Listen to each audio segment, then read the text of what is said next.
Վերջին ժամանակներս քվանտային ֆիզիկան դարձել է աշխարհով հայտնի արտահայտություն։ Ամեն հնարավոր եւ անհնար բան փորձում են բացատրել քվանտային ֆիզիկայով։ Quantum phasor, quantum spectrometer, Quantum anomaly. quantum meson, Quantum entanglement. Quantum entanglement between the quantum states of quantum technology. Իսկ ի՞նչ է քվանտային ֆիզիկան եւ ինչու է այն այդքան առողջվածային թվում։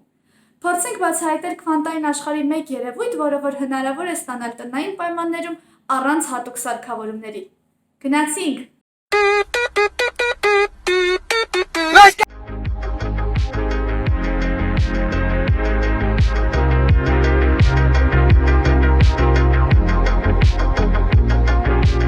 Միջև այս երևույթի բացատրություն տալը, եկեք մի պահ հասկանանք, թե ինչ է իրենից ներկայացնում ֆոտոնը։ Ֆոտոնը քվանտային մասնիկ է, որը չունի ոչ զանգված, ոչ լիցք։ Այլ խոսքերով, լույսի փունջն իրենից ներկայացնում է ֆոտոնների հոսք։ Այսինքն, երբ մենք խոսում ենք լույսի արագության մասին, իրականում մենք նկատի ունենք ֆոտոնների հոսքի արագությունը։ Քանի որ այն քվանտային մասնիկ է, նշանակում է, որ նկարագրվում է քվանտային ֆիզիկայի օրենքների սահմաններում։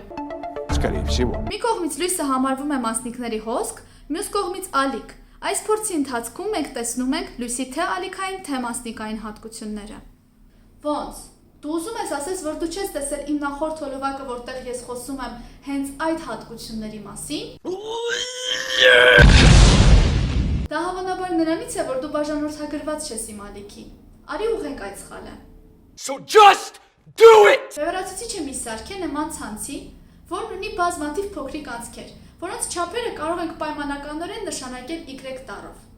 Ըստ քվանտային մեխանիկայում հայտնի անորոշությունների առնչության, մասնիկի կոորդինատները եւ այդ կոորդինատներով իմպուլսների արտադրյալը կունենա հնարավոր ամենափոքրիկ արժեքը։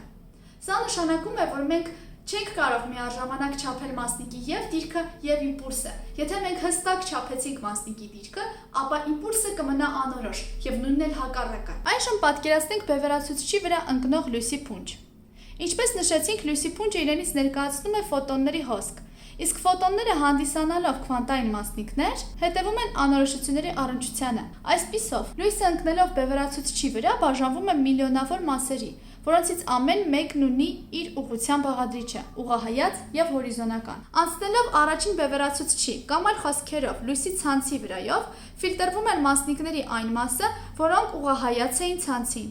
Այսինքն, անցնելիս մեր բևեռացնող ցանցի միջով լույսը տարածվում է միայն մեկ ուղղությամբ, ինչի պատճառով էլ լույսի պայծառությունը թուլանում է։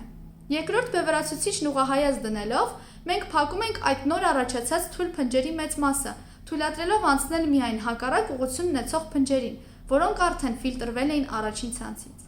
Այդ պատճառով երկու իրարից ուղղահայաց բևեռացուցիչների միջով գրեթե լույս չի անցնում։ Հիմա հարց. ինչ տեղի կունենա, եթե մենք դնենք երրորդ բևեռացուցիչը։ Ну, это очень похоже на кондиционер, на климат-контроль или на вентилятор. Ինչպես հասկացանք, առաջին բևեռացուցիչը դնելիս ֆիլտրվեց լույսի ուղղության մեկ բաղադրիչ,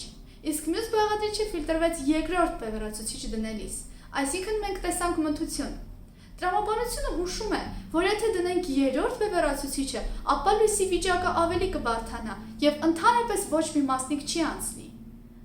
Այստեղ մեկ բան կասեմ, մեզ հուշում է սխալ տրամաբանություն, քանի որ երրորդ բևեռացուցիչը դնելիս մենք ավելի շատ լույս ենք տեսնում, քան երկրորդից։